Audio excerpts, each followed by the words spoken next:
Hello, Miguel. Ano update? Na-research ko na kung sino si Lorena Herrera. Good. Sabihin mo sa akin lahat ng nalaman mo. Manong! Buksan mo to! Ang laki ng atraso mo sa akin! Hoy! Manong! Buksan mo to! Pinirahan mo lang ako! Ikaw talaga! Mali-mali yung impormasyong binigay mo sa akin! Buksan mo to! Ayaw mo talaga, ha? Bubuksan ko to sa kayot sa gusto mo! Ang laki ng atraso mo sa akin! Buksan mo to! Hoy, anong ginagawa mo dyan? Nasaan yung matandang nakatera dito? Si Manong Jo? Oo, yung Manong Joe na yan, pinirahan ako noon! Ang laki ng atraso sa akin noon, nasan siya? Wala na siya dito! Lumipat na siya ng natitirahan! Sinabi ba niya kung saan? Hindi niya sinabi! Nagtataka nga ako kung bakit siya lilipat eh! Kaya pala, may tinatakbuhan!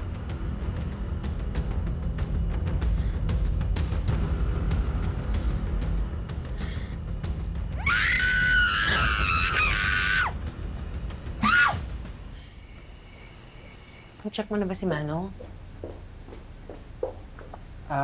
Kaka-check-in niya lang daw sa motel. Nagpapa-refund na eh. May utang daw tayo sa kanya. Ganito. Puntahan mo siya bukas. Papadalan kita ng pera. Ihanap mo siya na marerentahang bahay. Kahit magkano. Wala akong pakialam. Oh, bakit di ka makakibo? May problema na naman ba tayo? Hindi. Iniisip ko lang naman natin na kailangan ba talaga natin gumastos para lang mailayo si Ron sa kanya? Wala tayong choice. Kasi naman magkausap na naman sila ni Ronnie. Baka mamaya i-pressure siya nun o takutin siya tapos mapilitan si Manong sabihin talaga yung totoo. Ayaw natin yun. Kaya hayaan mo na. Hindi ka ba naaasiwa na, ate? Kailangan na natin gumastos para lang itago yung totoo. Namimiss ko lang yung dati nating buhay, ate. Wala tayong tinataguan. Wala tayong kinakatakutan na katotohanan.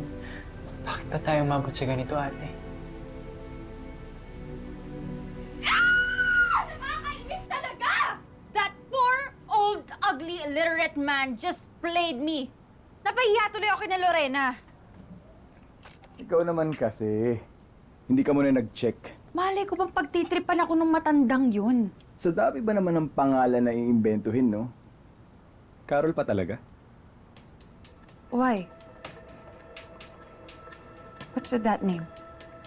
Nakalimutan mo na ba? Na Carol din yung pangalan ng suspected killer ni Joy Santos. As in Carolina Astor.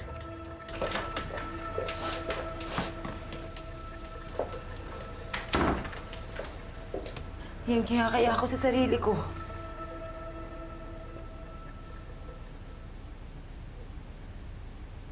Patong-patong na yung kasalanan ko sa Diyos, sa asawa ko,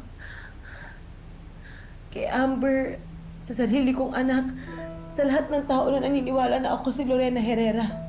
Pero wala akong choice. Ano magagawa ko? Sisirain ko ba yung buhay na meron ako ngayon?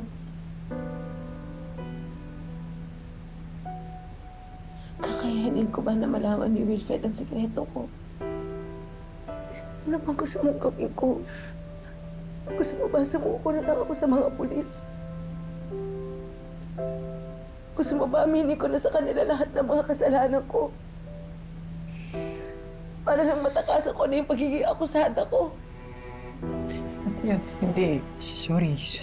Sorry, ate. Kakampi mo ako dito. Dalawa tayong magtatago ng sikreto mo. Dalawa rin tayong maghahanap dun sa totoong pumatay sa Joy na yun para malinis na natin yung pangalan mo, okay? Kaya ate, tahan na. Huwag ka na umiyak. Sorry. Sa bagay, 10 years ago na naman yun. Pero tanda ko pa rin yung pangalan ng killer. What a coincidence, di ba? Na Carol ang binigay niyang pangalan sa'yo. Sabihin mo na sa akin lahat ng alam mong sikreto tungkol kay Lorena. Lorena? Sinong Lorena? Yung kapatid ni Tristan, di ba Lorena yung pangalan niya? Hindi po. Iba po yung alam ko. Coincidence nga lang ba talaga? Ikaw si Carol at isa kang kriminal! Ronnie ko, ano man lang kasalanan ko sa'yo, I'm sorry, pero please, huwag mo naman sirain yung pamilya ko. O may tinatago talaga si Lorena?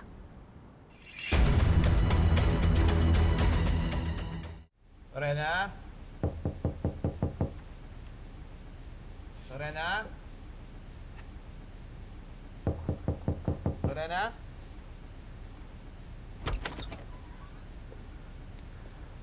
Oh, ang aga mo naman umuwi. Namiss kita eh. Tristan, bakit nakalak yung pintuan? Sekreto ba yung pinag-uusapan niya? Nakalimutan lang namin. Hindi namin napansin na lock pala. Alika, magbihis ka na.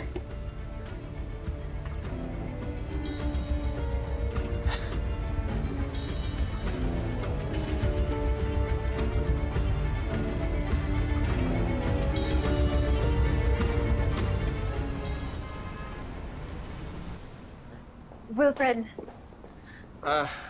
Nauna ka na sa office. I fired you already, didn't I? look, Wilfred, I'm so sorry. You know, Ronnie, huli na ang sorry mo.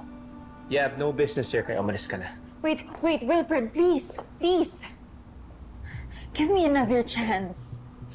Hindi na ako magdadrama. Hindi na ako magiging OA, at saka hindi na ako manggugulo. I swear, I won't make a scene. You know what? Pinag-iisip ako na isang araw. Nabigyan ka pa na isang pagkakataon. Until something happened last night. Amber told me everything. Na nagpunta ka na naman kagabi sa bahay namin. And you have the nerve para sugurin at awayin ulit ang asawa ko? Ano bang problema mo? Ganito kasi You know what? I don't even know why I asked. I don't want to hear your petty grievances, mga palusot mo. So from now on, you're not only banned from this office and banned from our house, I'm cutting you off from our lives. So stay away. And don't ever contact me again. Umalis ka na.